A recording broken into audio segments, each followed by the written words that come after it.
Okay, perfect. So thank you so much, Rishi. I think I know there was a glitch in getting. I think I'm also trying to learn things with Restream. So how do I stream it? But thank you so much for joining. Sorry for the glitch in the beginning. No problem. Yeah. Welcome to Coffee and Conversation, and definitely pleasure to have you after a long time. I think this topic is something which I'm passionate, and you are equally. I think you're veteran in the agile community, so nobody better than you can actually talk about it. So I thought let's have a chat about agility in the world of IT delivery. Mm-hmm. Thank you, Rishi, for coming on this discussion. So I'll just do a quick introduction about Rishi. So Rishi has been in the industry for more than 22 plus years, uh, done various roles, but he's very prominent. His experience has been in the agile world for a while, and he has helped a lot of clients in their transformation journey in terms of agile. Also helped coached, mentored a lot of people within the organization as well as for the customers he's working with. He's they led a lot of large transformations and very prominent in the Indian Agile community. And you can see him across different platforms talking about his passion on this topic. And he's authored this book, uh, Oh, yeah, a copy of my book. Perspectives on Agility. So, which is a wonderful read. I would recommend everybody to actually have a quick read because it's around 140 pages. So, very simple language talk about his perspective on agility. So let's start from here, Rishi. I want to know how did this happen, and your I think there's a lot of good topic which I want to really cover during this conversation. But definitely, it's a good read. Very simple, very easy to understand, and your perspectives. Yeah, let's. Thanks. So, first of all, thanks, Naga, for inviting me. I think it's a pleasure to always talk on my favorite topic. One thing I would like to add at the start definitely is all the views expressed are my own. It's not representative of my company at all. So they are personal views based on my experience and so on, right? So that's I think. So Definitely. with that aside, so definitely I think this book is a culmination of my blog. So I've had this habit for years now. Whenever I have certain thoughts, it's easier to pen them down or write or put it on a blog. So I've been writing for a few years, and then at some point of time I thought that okay, I've written quite a bit of a blogs, but they're all very all spread out. So I thought let me compile them, let and build, and they were of course on certain topics which is around transformation, because that has been my main experience, and especially large scale transformations and so on. So I tried to build a theme around that, and leveraging my blogs I started to put them across as a thread. Of course some of them had to be rewritten because those blogs had happened across several years. So some of them, especially the ones which were very old, I had to rewrite them also for a book format. But it was a good experience to write about that, and definitely I have heard some good feedback from some people at least, so I'm happy that you also have it. No, definitely. I think I think this was published in 2021, right? Yes. It's been in like more than 2 years, but I mean, a lot of feedback I saw even the Amazon platform. When I ordered it as well, because I was it gives a very simplistic view from all your blogs. So thank you so much for this book, and I would definitely recommend anybody who wants to be very curious and want to know on agile, please get it and read it. It's just 100 pages. And thank you, Rishi. And let's start. I think I've sent a bunch of thought process and questions to you as well in terms of what our conversation could lead to. But definitely, my passion for agility, I mean agile especially, has been very. I mean, and my passion for delivery is I've been in the industry for a while, and delivery is very close to me. And agile execution has been prevalent for a while, and definitely seeing the change, the shift happening in the industry in terms of how people execute projects, programs, the transformation journey, across. So What do you think? My first question would be on what are the challenges, as from your experience, organization faces, right? Be it captive, especially from the services industry we belong to, right? So Mhm. faces in terms of agile transformation. So either you implement or help the customer and handhold them in terms through the journey of the transformation. Be especially when it comes to digital transformation, or right now with the the era where the Gen AI where we are in, execution becomes a bigger challenge, right? Uh, how Mhm. do we achieve outcome? I think in your book you're talking about, especially not an output driven, it's outcome driven, Mhm. right? So how what are the challenges you see is very prevalent in the industry, right? Especially when it comes to agile transformation, and how do people execute programs? Absolutely. So, see, the first and the foremost challenge, right, and that is the root cause of many of their struggles as well, is a lot of players start the agile transformation without really knowing why they are doing it. Hmm. Right? So I've been in the agile space for more than 12, 14 years now. So when in the initial period, when somebody embarked on a agile transformation, they were those early adopters, right? They really were the passionate ones. They wanted to try something new. They wanted to really, they had real challenges and they saw agile as a solution and they really gave their best. But over the years, right, as agile has become more popular, more mainstream, and like with safe really bringing agile to the boardroom, a lot of people are starting agile just because everybody else is doing it. They are not really putting their thoughts of what is the number one problem that Hmm. moving to agile ways of working is going to solve for me, and that is the root cause of many a problems, right? So they have not figured out what is their biggest business problem they want to solve with agile, and they jump into that space of practices, whether it is scrum, safe, and so on. And then the whole journey starts about force fitting those practices to their context. Now, Hmm. because they have not figured out what is the business problem to solve, the whole endeavor really becomes about transforming to agile rather than solving a business problem, Right. I right? And think. that's where the biggest struggles lie and so on, right? And in my experience, wherever I have seen the focus, whether from the executives or from the coaches, is to transform, then you are definitely going to struggle. But when you're focused on the number one problem, whether I want to increase my time to market or whether I want to improve my quality, so on, right? Then you're very clear. Then you are really focused on what is it that I must change in my ways of working to achieve this problem, rather than I have these 10 practices which Scrum recommends or Safe recommends, and how do I just force fit them to my Hmm. environment? So that I think is the root cause of many challenges, and everything else is a corollary to that. I think you're talking about the. I'll just again refer to your book itself, right? I think this is a prevalent uh, topic, business agility. So Yeah. I think you rightly pointed out that focusing on not just the transformation, it is actually the outcome, or why do you want to transform? Like, what is the end business outcome for which the execution is actually required? So that people forget that sometimes. It is a Yeah. very very very rightly said. Okay, so let's talk a little bit more on the business agility, right? So from what is, I mean, I also see specifically you're talking about the biases in terms of the, the coaching and the leadership, the leaders versus the agile coach. How do they work together? And, how they both can work hand in hand to actually achieve the business agility which any organization requires. Maybe Mhm. elaborate a little bit more on that from your experience, right? How has the conflict really, you've seen the both sides of the coin, right? Mhm. How it has impacted the delivery because of, you know the way the coach thought, and it's not aligned with the leaders vision, and how it has worked well when they go hand in hand and have a common vision, and towards the end outcome. Absolutely. So, see, the coach, the leader, and there is another very key player, the scrum master, Hmm. right?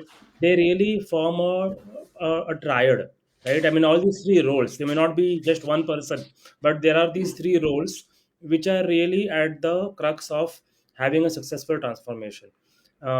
Just one of them doing good and the others are not fulfilling their roles as they're expected will not help. So what the leadership's main role is to create that environment for the transformation to thrive, for the change to happen, and all of that, right? Because if you don't create that ground on which something can be attempted, then nothing is going to work anyways, right? You Hmm. could bring the best of frameworks, the best of coaches, but if the leadership is not going to create that ecosystem or that environment where experimentation can be allowed, where people can try things, there is room for some failure, right? And so on, it will not really be possible. Similarly, at the same time, there are many places where the leadership is in that space where they are really wanting to try because they have a business problem to solve. But the coaches could come with a very set mind that, okay, I have done safe or I have done less or whatever xyz framework in the past, and this has worked for me, and they will try to do a copy paste of the same thing in this context as well. Whereas it may not really work all the time, or maybe safe is good or edit is Hmm. good, and, but it has to be tweaked a little bit to suit this context, right? And or right, in the third player, right, maybe you have a fantastic coach, fantastic leader, but the scrum master is the last mile, Hmm. right? Because the scrum master is sitting with the team day in and day out, working with them, solving the real delivery challenges, right? Because ultimately the product is built at the team level, right? So all these, and so the scrum master, and so making that alignment between all three and everybody really doing their role in the right way is very crucial, right? And that's where I see that many times, see, most of the transformations struggle at some level. It's very few that I have seen that they're really done well, and they're done well in pockets also. You will see that all these three roles have actually aligned well, and it happens well. Any of these is a weak link, you will see lots of struggles. So it's really important to work on these roles, make sure they have the right enablement and the right training if required, especially to the scrum masters, to drive the culture, drive the practices, and so on. Okay. Got it. I think a little bit elaborating on the Scrum Master part, right? I had a question. Today, I Mm, mean, if you look at it predominantly, one is, see, there is Scrum Master as a role has evolved over the period, right? Because earlier, mm, we, when it comes to Agile, especially Scrum Master was very important. People understood that, okay, Scrum Master is the person who will be facilitating and who is driving this. But over the period, I've seen that with different roles coming into play in terms of execution, right? Because there's larger companies, the way they mm, operate, there are different roles coming. So the Scrum Master, I feel definitely at this point in time, the Scrum Master role has a little bit shrinked, or probably sometimes is faded, are not getting the right limelight to actually do what they have supposed to do. So I mm, see a lot of times it's only scheduling the mm, ceremonies and just for probably doing a stand up, which again, mm, not much of effectively orchestrated by the scrum master, or making sure that there is accountability from each team mm. members, right? So what is your opinion on that, right? How do you think scrum master can be empowered and they become more effective? So firstly, see, why did we need a scrum master? So 10, 12 years ago, right, when Agile was known, but it was not as default as it is today, right? Or 15 years ago, the Scrum Master. What was the Scrum Master's role? The Hmm. Scrum Masters, nobody, very few people knew about Agile or Scrum. The Scrum Masters were been brought in to help first train everybody. That was their main role, because really nobody knew about Scrum and Agile, right? And so example, in one of the transformations where I was there, it was a 500 people project, a big program actually, and we had to bring in coaches, scrum masters, because we wanted to be agile, and nobody knew. Actually, that Hmm. time we didn't even call it agile. We had given it different name because agile was not popular, and suddenly people would react.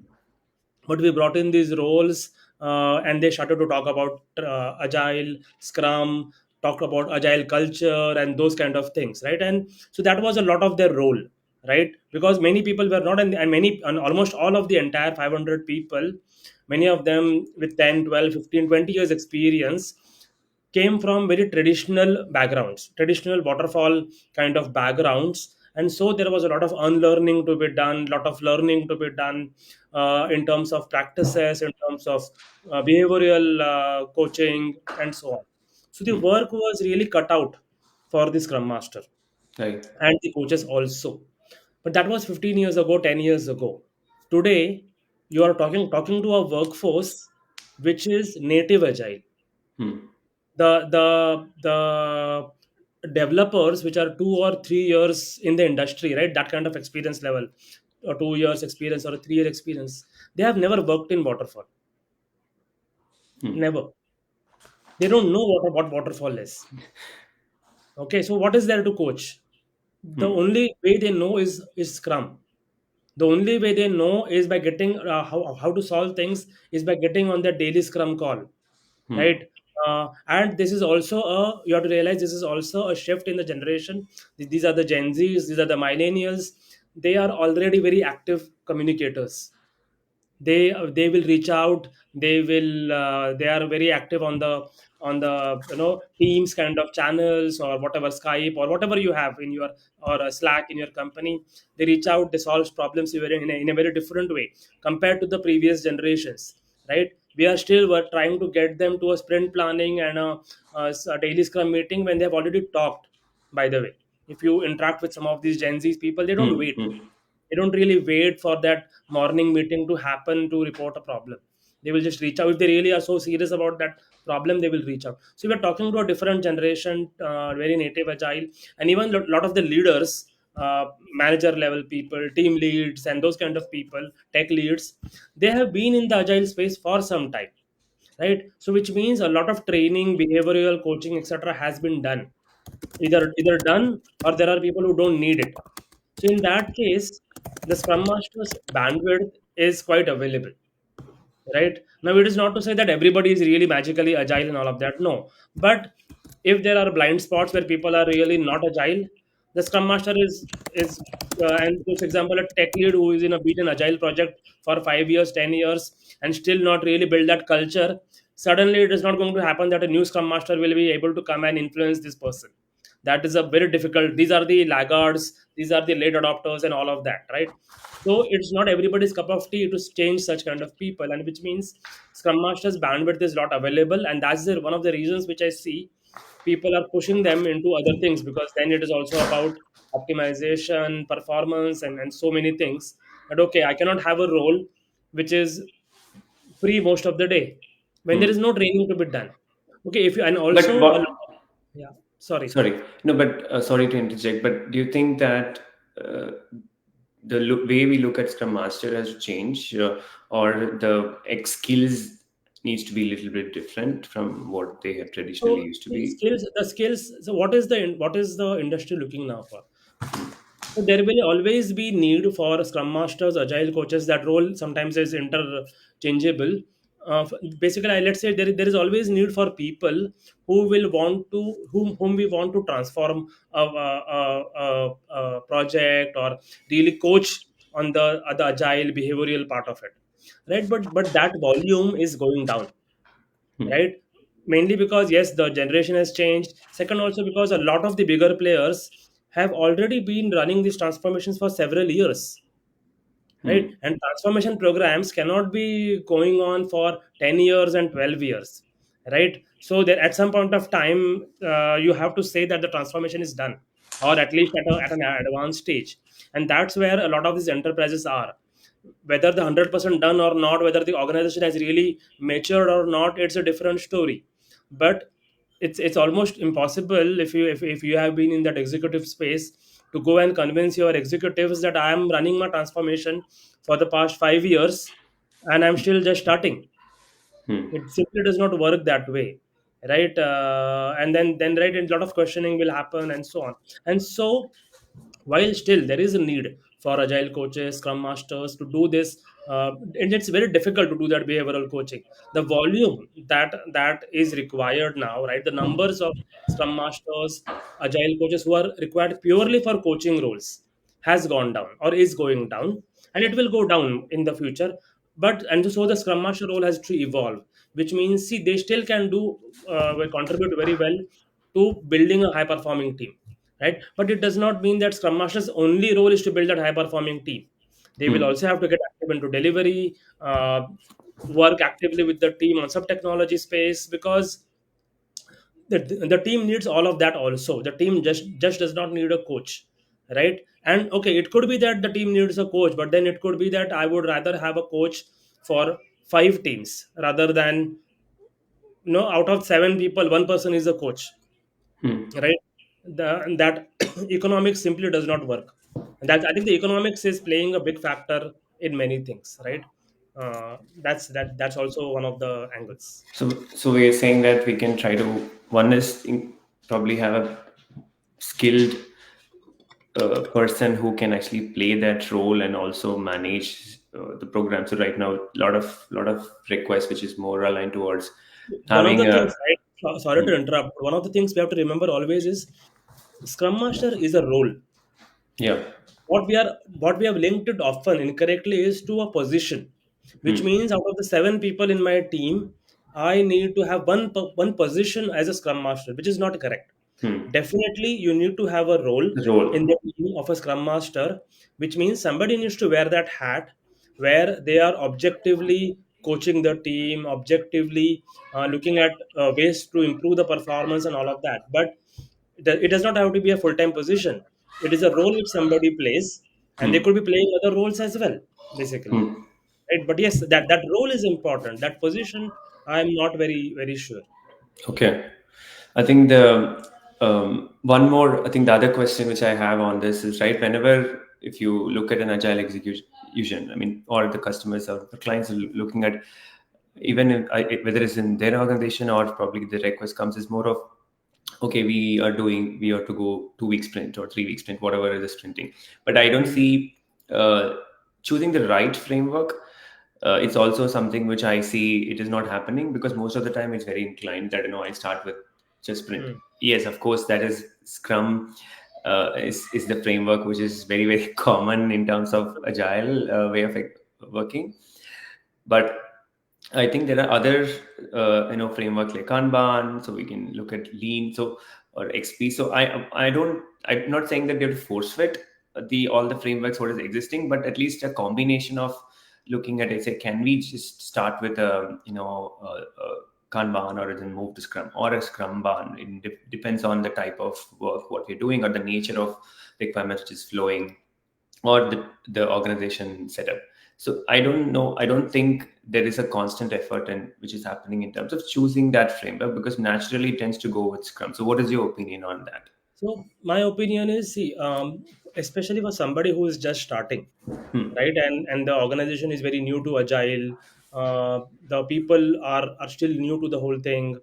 Scrum is a very good place to start, right? Because Scrum really brings the rules, brings a method that you can adopt, brings some structure to the whole thing, brings very clarity on the roles as well, Hmm. the product owner, the Scrum Master, and so on, right? So whether it is a at a team level, I mean, and generally I recommend, right, even if there is a big organization, start agility at the team level before you directly jump into the scaling space, right? So even Hmm. if you have 50 teams, do scrum first at the team level, right, for some time before you really start bringing in that entire safe bandwagon. So scrum is always a good place to start. uh, Kanban is can be adopted if you think you are going to spend the time to think and design your entire process, Hmm. right? Unless you are doing really going to do an effort around value streaming, really analyzing where your bottlenecks are, and thinking about your capacity versus your throughput. So if you can do, especially if you have a good lean background, right, Hmm. and you have people, then Kanban is actually a better place to start, but it definitely is a lot more effort compared to Scrum to start with. But I think, eventually, what I have seen is people eventually move to Kanban in terms of maturity. yeah, and you made a very valid point about value streaming. So maybe we'll elaborate more on Hmm. that, right? Because why it is important to actually look at Kanban when you're actually trying to do a value streaming. So maybe let's talk about that, Rishi. I mean, what is How do you, how So do you why I mentioned yeah. value stream, right? When I talk about Kanban is, see, Kanban is very powerful, but like Scrum, the understanding of Scrum is quite, at least the technicality of Scrum is quite understood in the industry because of the CSM, PSM, and all those courses, and so many people, adopting Scrum. So people understand, well, okay, what does Scrum mean? Scrum means I will have the three roles and etc. and so on. But in Kanban, the understanding is very very poor still. People assume that if I set up a board Hmm. and it has some lanes in it, it is Kanban Done. already. It is not. It is only a task board that you have set up. For it to be Kanban, you need to think about your flow, you need to think about WIP limits, you need to think of lot more things for it to be a really Kanban system. It is not Hmm. just about setting up a Kanban board, but it is about setting up that Kanban system. And if you read David's book, he really talks a lot more about that. And so I think that is where the adoption of Kanban is very challenging. And unless you, that is why I said, unless you are able to make that effort to do it properly, it is much better you will do Scrum when you are starting. Hmm. Hmm. Okay. Yeah, no, that's true. I think it's more of understanding the framework as well as Yeah, whether you have experience. Even if a Scrum Master, I think probably today I see that not many are having exposure to Kanban, or not really, how to absolutely. complement, or move towards it, or use it at the right time. So also, one more additional question on the same Kanban, right? Let's say a program is ongoing, and then the nature of way it is gone at this point, then you need to shift, think about not doing sprint because it doesn't make sense going Mhm. at this point.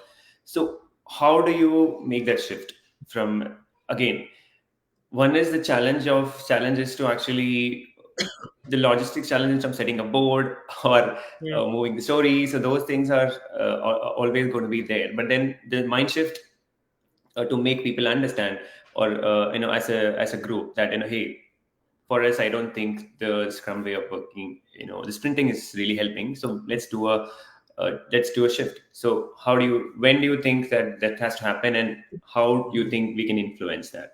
So that shift, right, to Kanban should happen only when in your mind first you are understand that Kanban. So Kanban is about just in time. It's Hmm. about single piece flow. So see what you start with traditional where you have big batches. Then you are getting into Scrum, which is still batches. It's just smaller batches. Scrum is not that agile in that sense, right? It is still Hmm. batches. They are just smaller batches, but it's still bringing more efficiency in the system compared to the traditional waterfall approach. But yeah, still a 2 week sprint is still a batch. If you are Hmm. shipping at the end of the 2 week, right? You are ready for Kanban when I would say. So, example, if I'll take a delivery example, right? So let's say you are a product team, which is uh, building some features, right? And the features get built over stories and so on. So if you are and there are two parts to doing everything. One is the planning part of it, right, which happens in sprint planning. Hmm. And then there is the delivery part of it, which either could happen at the end of the sprint, right? I mean, things going to production, right? It could not happen at you could be working in Scrum or sprints, and you could be working building stories every sprint, but still releasing to production only at the end of 5 sprints or 6 sprints, right? That is what many people do, right? So your first journey is to move to that space where you are at least sending things to production every sprint, Hmm. right? And not batching to production, right? Because planning part is easy, you can plan per sprint, but you are not able to send things to production because you don't have the automation, the testing ability, and all of that. Hmm. So you are, at least first step is that. And then the next step would be to actually sprint when stories are ready, to send it to production when the story is ready, which means I could still plan at a sprint level, right? I could still be running sprints, and which means I will pick up stories in discussion with the product owner every 2 weeks. But as soon as the story is ready, it can go to production. It doesn't need to wait. And Hmm. that's when you are already closer to that just in time single piece flow. And then that would be the right time for you to shift to Kanban. Because otherwise, all you are going to do is the board will be there, but you are still moving one big batch from one lane to another. Hmm. right? You have to create that environment where those individual stories or features can actually move through the system faster, right? Otherwise scrum is better for you, otherwise kanban, it becomes challenging, it becomes more open ended, you are going to struggle. So building Okay. that technological infrastructure and the knowledge in the team to do all of this more closer to just in time is the crucial part to make And that then kanban. I think there's the valid point you made is how can we be very close to putting something in production every sprint. So I don't Yeah. think so. That's a very prevalent, Yes. very prevalent. At least if you see from your experience, also my experience, I don't think so. Today when we do the execution, so not every sprint you send to production. So it is already always a batch. So how I think that's not the ideal way, but that's how it has been. So why do you think people try to put into batch? Maybe one is more of the readiness of the environment, things like that. But then in general, I've seen this is the notion, when it Right, comes to right. real world, right? Real world of execution. See, one of the fundamental reasons of that is that agile got popular, and was picked up totally. So agile, right? If you look really go into the history of agile, it did not really start as a process thing. It had its background in XP. A lot of the people who wrote the manifesto were techies, Hmm. and they did not mention all of that or mention some part of it in the manifesto, but it was assumed, it was implicit. Good engineering was assumed, right? So people like Martin Fowler and many others, right? They assume that engineering will be good. You always automate software, you always automate the tests and all of that, right? But unfortunately, and especially Scrum has a big thing to play in this. Scrum, the Scrum guide is purely process thing.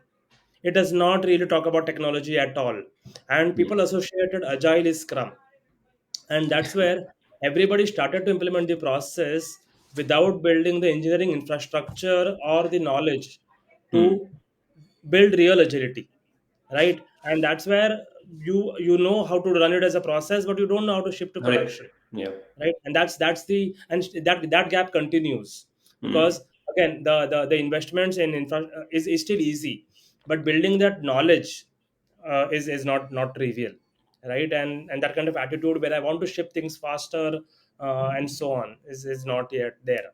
It's improving, but it's still far.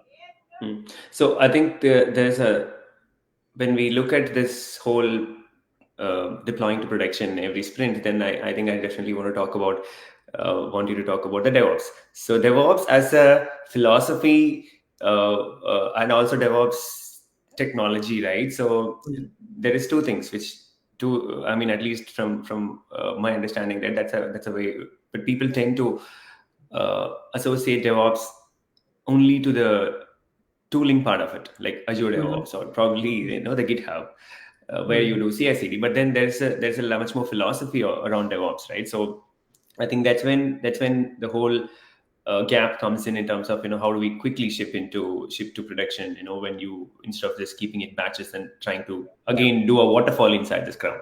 So Yeah. let's talk about that. So see, the DevOps is fundamentally as a culture, that Hmm. attitude that I will automate everything. That I you have to create this differentiation between release and deploy, right? So deploy and release, as you said. Hmm. So something can example, if you like with the same example that we were saying, right? Shipping things to production. Now it could happen that I could be putting my code, the story when it is ready, into a production environment, which means it gets deployed there. But because I know that the customer, and it may be that this story independently does not make sense and it needs 10 other stories for it to become a feature, and only that feature is valuable to the customer. Hmm. And so, but I will deploy my story, it will go and sit in production. And when Hmm. those 10 other stories are deployed, somebody will turn on the flag, and then the feature is live, Right. right? Right. This kind of thinking is absent, right? And because of that we are struggling, right? And of course it does take effort to write code in a particular way that it can go safely Hmm. and sit in Hmm. production, right? And then you have to have that effort of building those flags, and so many things, right? But it is definitely worth it, because it brings down your merging overhead, etc. But people are still in that waterfall days, even in the sprints, that okay, the so there is one sprint they allocate for merging. I have really Hmm. seen this, and it's not an example. If it is safe, then they call the IP sprint as the merging Hmm. sprint, Hmm. right? And these are really anti patterns which are not helping. And this basically boils down to thinking about agile as a process, and magically, or it's wishful thinking that just implementing a process is going to get you that business agility or excellence that you are aiming for. Hmm. Um, Thanks, Rishi, for that. So on this same topic, right? Today, if you look at the way, because Agile, if you look at, primarily started with more of a face-to-face communication, Mm, and probably sitting in a closed space, or a space where everybody sitting next to each other and solving problems. That's how traditionally it was thought. But then today, with the I mean, again, pandemic also has actually, did a lot of thing to the whole way of execution. mm, But mm, prior to that, also we had geographically people distributed across, right? When it comes to mm, a same agile team as well. But usually people try to at least organize the team based on the geography they are, so that they at least can meet sometime. But today's world, I don't think so. That's a possibility even within the same geography. With pandemic, what happens is we are all doing a distributed work culture. mm, Like we probably work 2 days in office or the rest of the days at home. So in this scenario, mm, again, the scaled agile methodology has come in, right? The safe and mm, the different ways of execution. So how do you think still we can achieve the similar efficiency mm. doing So distributed? first, Yeah. understood. So see, first of all, what the Agile Manifesto says is that face-to-face communication is the most powerful way of communication, right? Now Hmm. there is no debating that, by the Hmm. way, right? Nobody in the world can debate that statement, because whether it is executing a particular delivery project, or building a new product, or even running a meeting, or even having this kind of conversation, if it is in person, face to face, the dynamics are going to be very different, Hmm. right? And they are going to be far more powerful than if you will do it virtual. And that's the reason people do fly around, right? For certain Hmm. meetings, even for conferences, and so Hmm. many other things. But does that mean that only that way is the right way, or we cannot get business done? See, Hmm. regardless of agile, right? Even if you go back uh, 20 years, 30 years, business has been running in a distributed way all the time, right? And not just product development, all business, right? Yeah, just after my college, I got placed in some company where I was actually doing a lot of marketing, and Hmm. I was the marketing head for Maharashtra in India, one state. But I had my teams working out of Madhya Pradesh and some other cities also, and we were all remote, right? And but of course we would meet once in 2 months, once in 3 months, to catch up for a day or so. So distributed has been a reality for a long time, especially in the IT, and especially with the Indian IT offshoring Hmm. thing. There are people have figured out lots of optimal ways to bridge this gap. Of course it is never going to be a replacement for somebody sitting in, together, and that's always going to be there. But people have figured out ways of still making sure that the business objectives of whatever we are aiming to do are still met, and in an economical way, right? Because economics also is a big part. If you would really be able to, always get people to sit in a room, it is fantastic, and where possible you should do that. If you Hmm. really have the budget for that, that is the most welcome way. But it is, so it's about budget, and it's also about talent. Hmm. Like talent now is distributed throughout the globe, right? You could have a fantastic developer in Vietnam or Indonesia or somewhere in Chennai. In You would not want to say that just because I have a very good developer now sitting with me in Paris or Mumbai, I will go. I will hire an average developer who is in Mumbai or Paris compared to a fantastic developer who is in Chennai or Vietnam. People want the top talent to work with them regardless of the location, and so distributed is a reality, and it still works.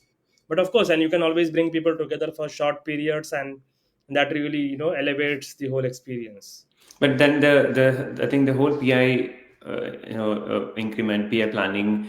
I Hmm. don't see, if you look at that's also kind of deteriorated, right? Because I don't think so. If There's a you'll do PI it, if you'll do it in plan. person, it will be another experience. Yeah. But of course, the virtual is a reality, and so even Safe has devised lots of mechanisms to do it virtually, right? Hmm. They have given a lot of guidance, and I have executed few PI plannings virtually. It is some effort. See, Hmm. PI planning, whether it is virtual or in Or person, in person. it It's is an it is effort. an exercise. It is like I always say, it is like a marriage, Indian marriages. You have to really execute it to perfection, because you're bringing in so many people, right? It's Hmm. 100 plus people, a lot of them executives, and you don't want to really, it's like a show, right? And that's more important, right, that we really get work done, right? One of my big failure, which observation of PI planning is, failure points of PI planning is, it's many times becoming a show rather than actually getting real work done. Right. Right. Hmm. And that's where PI planning is failing, rather than whether it is virtual or in person. Especially Hmm. if it is in person, I've seen people focused more on the dinner, the cocktails and dinner in the evening, rather than those team breakouts. Right. Yeah, no, that's true. I think today, with distributed way of working and the scaled agile, I think there are pros and cons.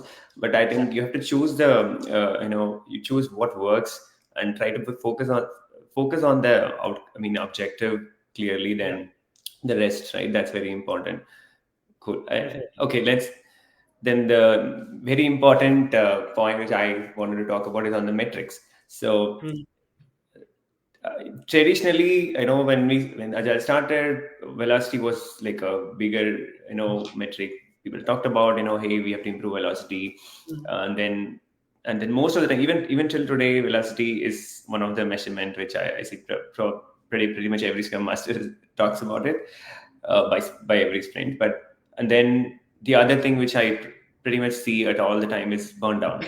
Beyond that, right, the awareness of there is a plethora of metrics which you can actually track when you execute in agile. It's not necessarily it has to be a agile methodology, that even when it's a delivery, there is a lot of metrics. But I don't think so there is a real understanding of be it agile metrics or the other metrics which we need to even effectively measure the delivery progress, Right. right? Not just, again, metrics is not like a post facto, like you collect Mhm. for it to use for the other project, but then during the execution you need to really measure, right? So that's what is your experience, and what do you recommend people to actually, when they look at starting a program in agile, to Mhm. see how they put things in perspective and beginning to start measuring.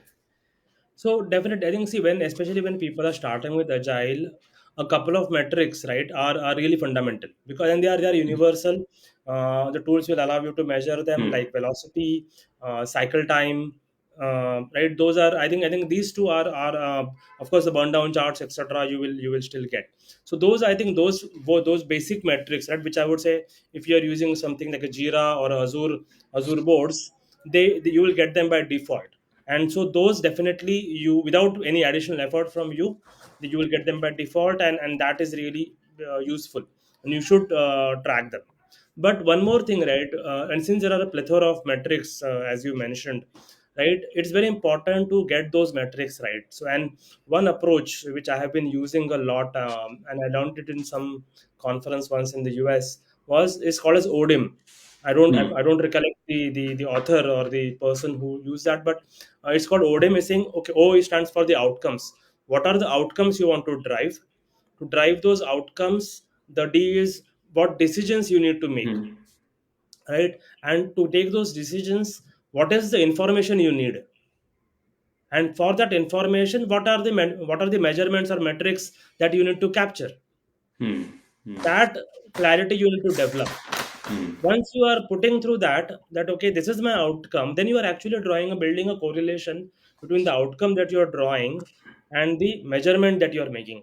Otherwise, you Right. are just measuring for the sake of it, Right. right? Right. And also, when you do it this way, you are able to communicate to the team that okay, yeah, it is important metric. Otherwise, you are giving a very general statement. Agile, we are doing agile. Agile says velocity, so that's why we are using velocity, Hmm. right? But no, we are using velocity because we have some xyz thing, and this is the outcome we want to drive, and management needs that velocity number for some decision making and so on, etc. And so you build that correlation, and people know that this is a serious metric, Hmm. right?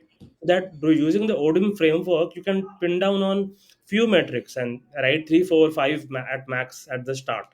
You keep it very simple, then it really it helps, especially at the start. Yeah, I think also it should not be, I mean, especially on velocity, right? Velocity is very, very sprint specific. Like, Yeah. again, if you want to really, I mean, again, it will help you in terms of the way the team is performing sprint on sprint. But beyond that, if you really want to track the actual, there are a lot of other metrics, like I say, lead time, cycle time is in terms of how quickly you're trying to, take the story, towards the end goal, and where it is blocked. So those are good But metrics. And then velocity again, also, but go velocity ahead. also, if you are not delivering to production or Hmm. even to UAT every sprint, it is Hmm. not a very useful metric because it's not Hmm. giving you business value. See, the Yeah, core yeah. idea of velocity was to measure business value, but Hmm. you are not creating business value at the end of the sprint if Hmm. you are not delivering to even to UAT many Hmm. times or Hmm. at Hmm. production. Right, then what is then, and in those cases, while we definitely end up measuring velocity, I often look at the better metric, which is cycle time, Cycle time. my feature cycle time. Hmm. Right, so you can people can keep on delivering in sprints, and which is good because it helps my planning, helps the so in safe there is this, right, I forgot, so to create that synchronous approach between different teams, it's still good. But the valuable metric in these kind of situations, and especially for most of the places where we have these badges going to production, is the feature cycle time. Right, how long it is going to take for me to put a feature to UAT Hmm. and then to production. That is more valuable for me because otherwise and then I can optimize that, right? Because I don't want all features to reach at the end. I want them to, at the second sprint, I already want one feature to be in UAT, right? While some others could be in progress. So I think understanding that is very important, right? And not just getting blindly obsessed by velocity. That's true. No, I think very, very well said. Uh, okay, the other important role in the whole agile execution and the programs, right, is the product owner. So I definitely wanted to ask this question to you, and I wrote it to you earlier as well. The importance of the role of a product owner, like, why it is very, very important that there is the right product owner is there to actually help drive that product vision, right, for the team. And a lot of times, I mean, the story also, I mean, the story, especially the stories are definitely the product owner's, baby, right? Because every single story is actually like what he wants to achieve in that product vision. Hmm. But I see that there is a lot of times, either the product owner, when it comes to, especially if you look at the way of services organization, sometimes a lot of things we do is a proxy product owner, and sometimes the product owner himself is sometimes not really available, or he's being stretched between Hmm. two or three programs where this specific product vision is taken for a toss and the execution is impacted, right? So what is your thought on that, and how So, important the role is? Yeah. so in my view, and what I have seen, even places where it's successful, a good focus on product management Hmm. is far more important than getting hung up over the role of product owner, Yes. right?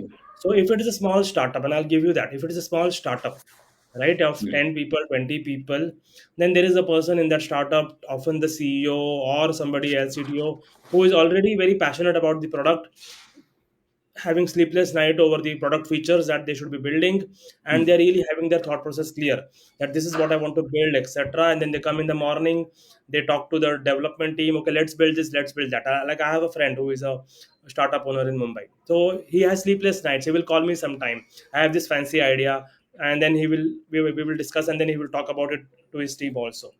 So those are the contexts where product owner, as Scrum would specify, it makes fully sense, right? It Hmm. really, Hmm. right, that a single person is holding that role, and coming up with the ideas, and everybody else is just executing, right? That's perfect. Come to building enterprise products, right? Enterprise products are very different. It cannot be that one person is having fancy ideas and suddenly, it always is a team effort, Hmm. and not just a team effort from a set of product owners, but a lot of features often require technical evaluations, feasibilities, and so many things, right? And that is where not just a product owner, but the role of product manager and the role of BAs, right, or what Yes. you call proxy product owner. Because see, these BAs, the product owners or the product managers could come from the product managers are often not just business people. They are actually like project managers also. They know they Right. want to run the ship, right? And so they bring people from business for certain things, etc. And the BAs, but they may not always understand the product and the technical part of it, right? Whereas the BAs bridge that gap.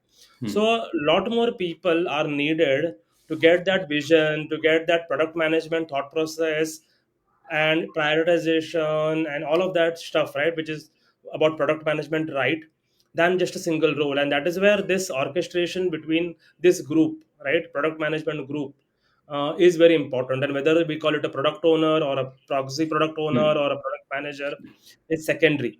But Hmm. getting your product management function right Right. in a way that it is able to prioritize the your business objectives very clearly, then able to uh, build your backlog in the right way, whether it is an epic feature story, because that is what will get consumed, right? And right, if you have to do a POC for a certain thing or a spike for certain thing, prioritizing that. And so I think this getting the product management function right, and regardless of the name Hmm. that we associate to roles, is very important at an enterprise level. Yeah, that's absolutely because product management Otherwise, as a otherwise function. we are stuck on a product owner and saying, okay, Yeah. I see teams escalating. My customer is not giving me a product owner, but you don't want a product owner. If they will give you a business guy, what you will do with them, Hmm. right? Hmm. I mean, they will just say, oh, I will not open Jira. I will have 1 hour call with you, give you high level, high level stuff. But then you are still at the same place because nobody is splitting the features, nobody is splitting the stories. They are not Hmm. coming for a demo because they don't have time. They are real business. So how are we expecting, especially in enterprise, saying that okay, there is a person. I'll give you an example of a real example. So I was working in a product where in a project where they are building some CRM software, and saying that the product owner for those that big module of CRM has to be from the call center, because the call center is going to be the biggest user of that application. Hmm. True, perfect. Now, and so they were pushing for getting the one of the call center leaders to be the product owner, because the person has to be an empowered product owner, right? Cannot be some junior person. Hmm. But this person has a day job to run the call center.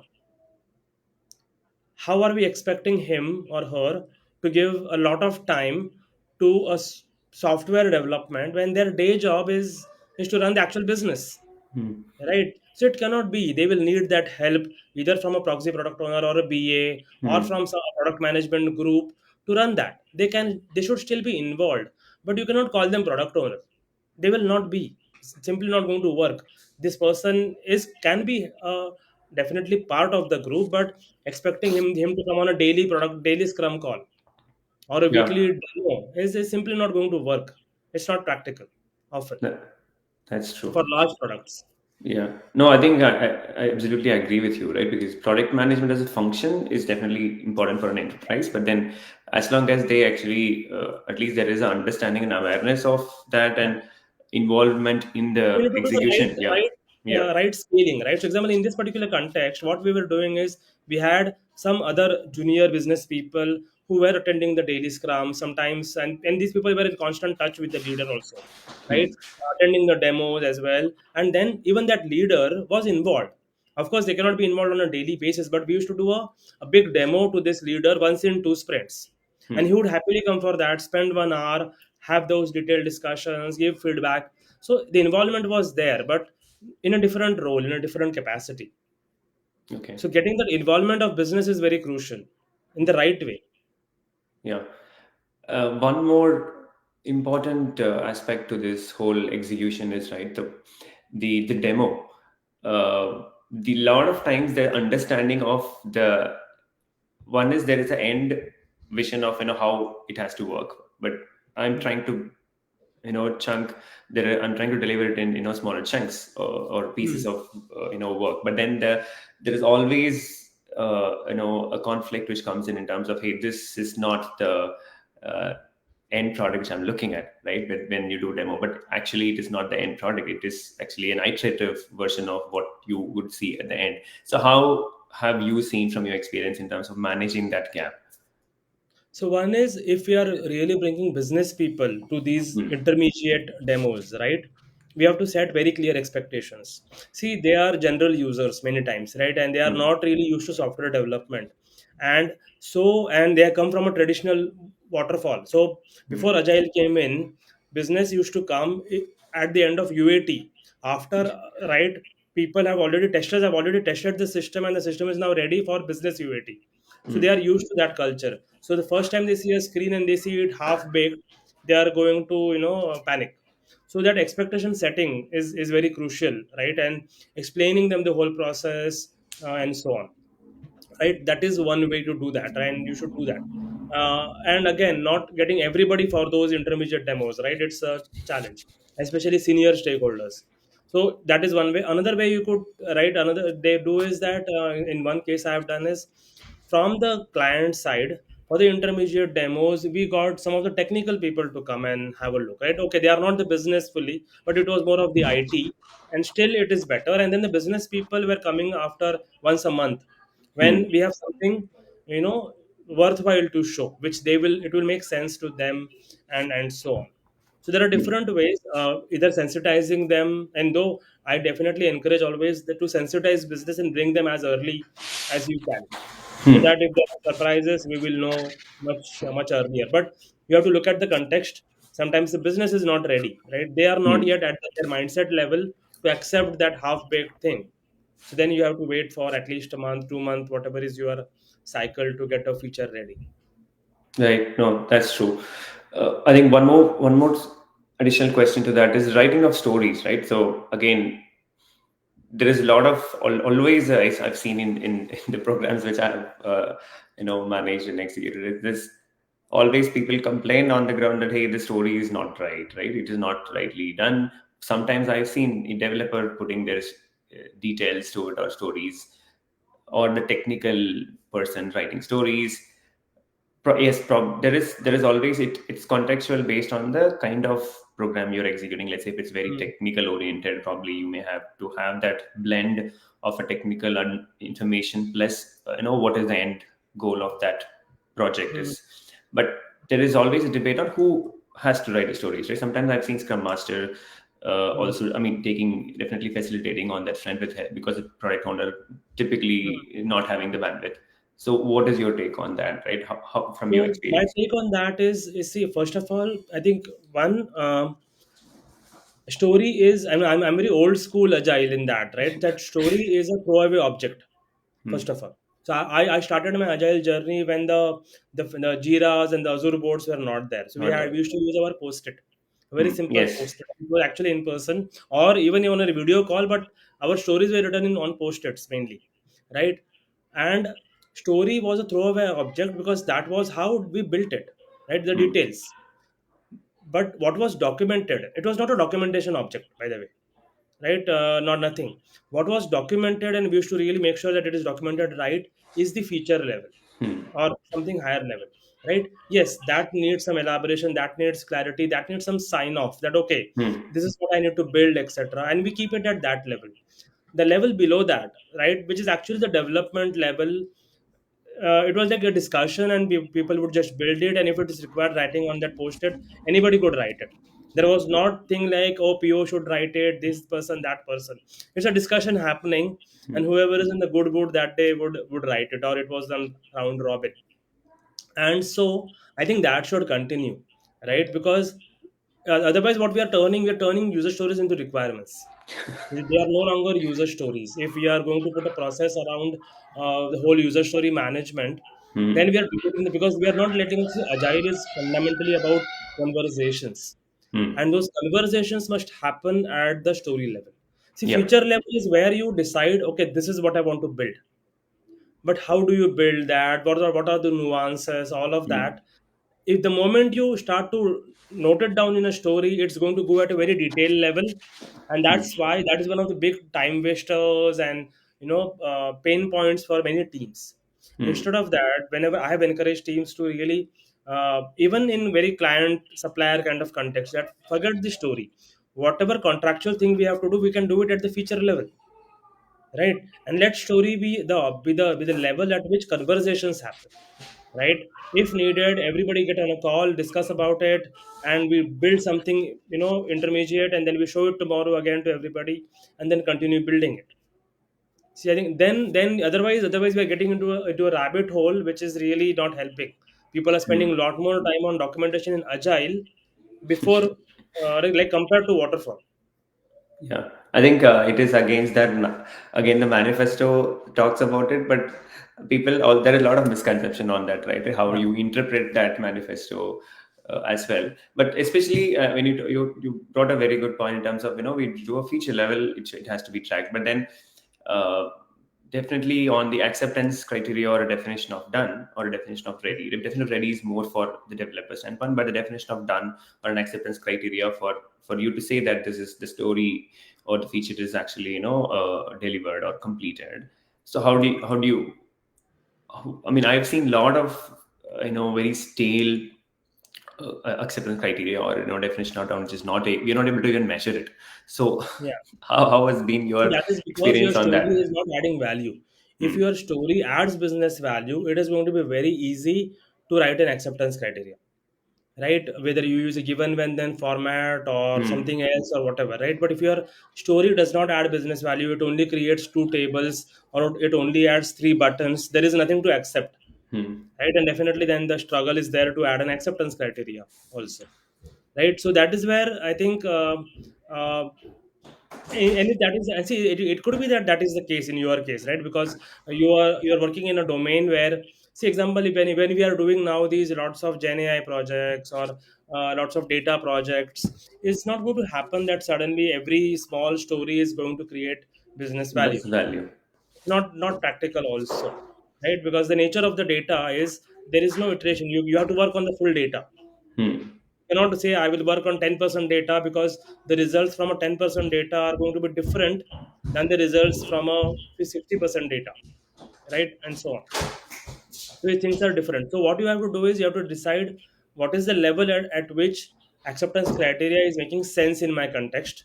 Hmm. And if it makes sense on a feature level, let it be at a feature. Let your velocity in this case at a sprint level just be a measure of throughput of how much things are getting done, but it is not a measure of business value.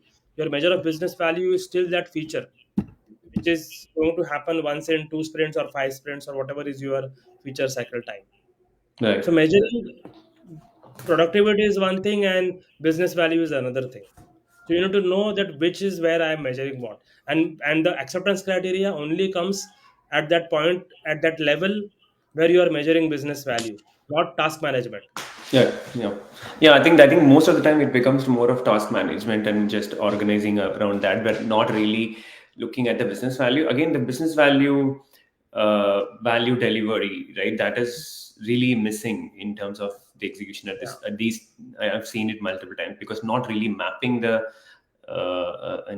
the feature or your uh, Yeah, what you're but going it's to also deliver because against the business value. many people are not interested in the business value. Also, a lot of people who are doing agile are doing it only for the velocity number, and they are looking at the velocity number as a throughput number or Hmm. a productivity number. They are so that's where they are okay. Whatever task you do, so they are okay with the user story as a task, because all they want is, okay, at end of the sprint I get some number and I can, or number of hours delivered, and Hmm. I am able to bill with that or do something with that, right? They are not really wanting to measure the business value. And yes, you are still executing a process, but it's not agile. Not agile. Yeah.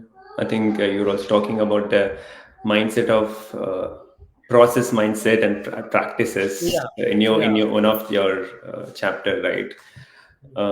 Okay, I think there's few couple of more questions I have is mostly, if a lot of the organization, thinks that, they are um, executing the projects in agile, right? But I've seen it, uh, when you go into that, even understanding of agile from the team standpoint, or a basic agility, or Hmm. understanding, is very less. So this Hmm. I see as a pattern, right?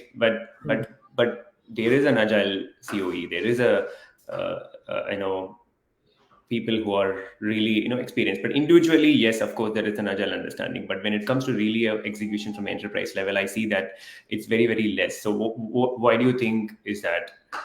So, Why there is a gap? in my view, right, and I have been part of few COEs myself. I have been my lot of friends who had a lot of COEs. So one of the biggest challenges is over the last 10 to 15 years, right, with the agile popularity, what has also happened is people have oversimplified the whole um, way of doing agile, right, Hmm. or trying to portray it as a very linear topic, that if you implement scrum you are agile, if you Hmm. implement safe you can have business agility, right, and saying that okay, all you need to do is just take this 2-day class, yeah, buy Jira or some such tool and start executing in that thing and you are agile, right, and assuming that the entire organization is just waiting to jump into that agile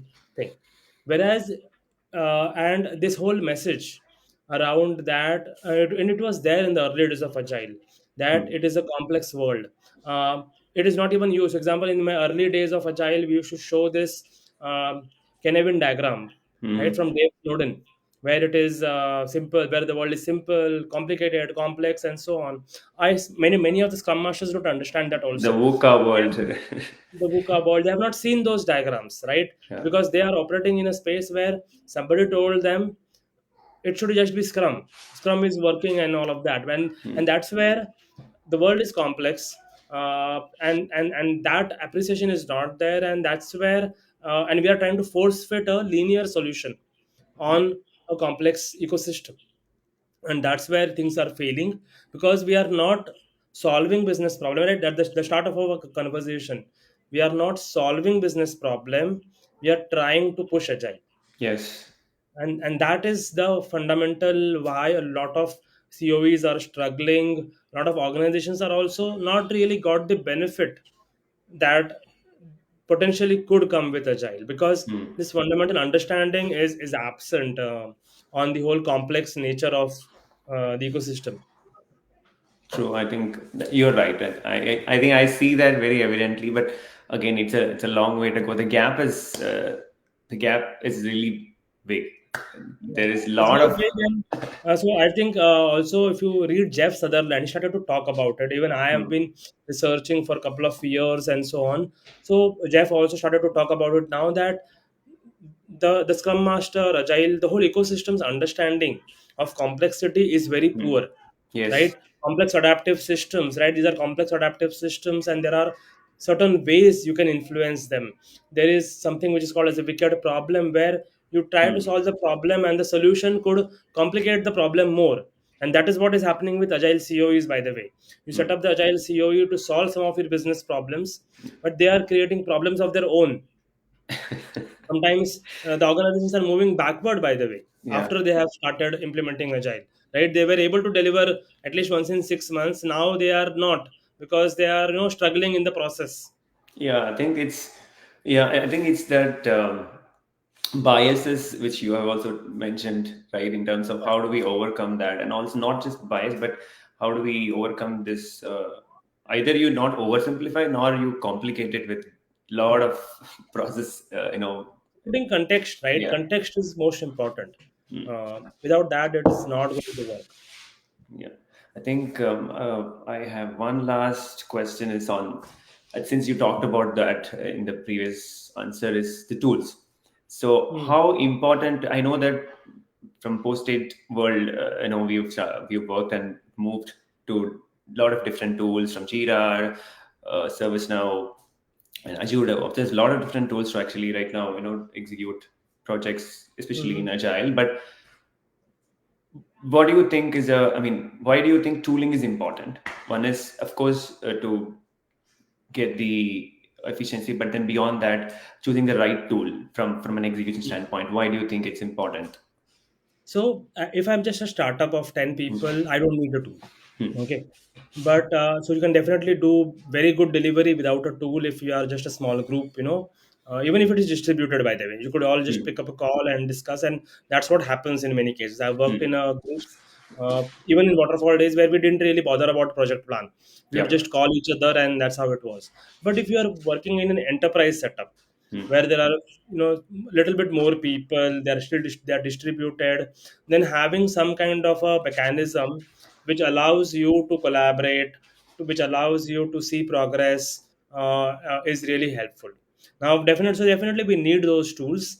We may not overcomplicate them, like, right, with Jira, because just because Jira allows workflow, people build some very complex workflows that may not be needed, Hmm. right? Having a tool which drives certain collaboration, and where we continue to leverage it as a tool, and it does not start to empower us, or override us, is very important, right? And especially now with many Gen AI capabilities that are starting to come in tools, it will become more and more, right?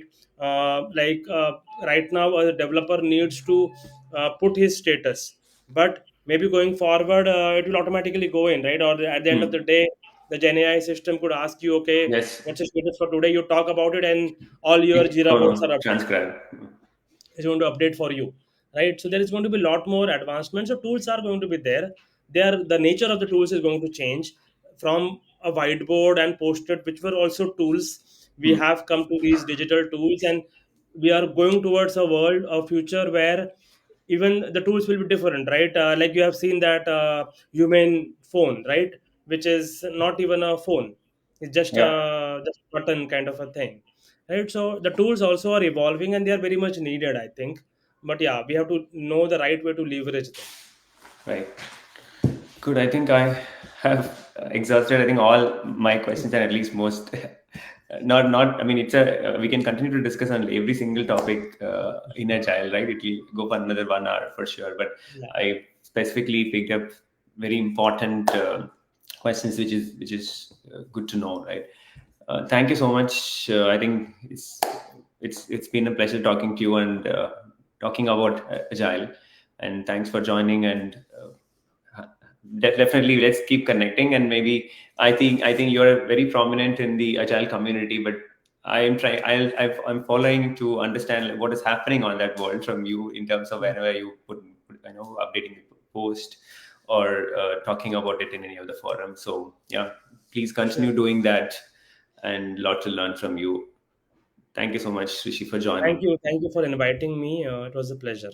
Yeah, thank you. Have a good day. Thank you. Bye bye.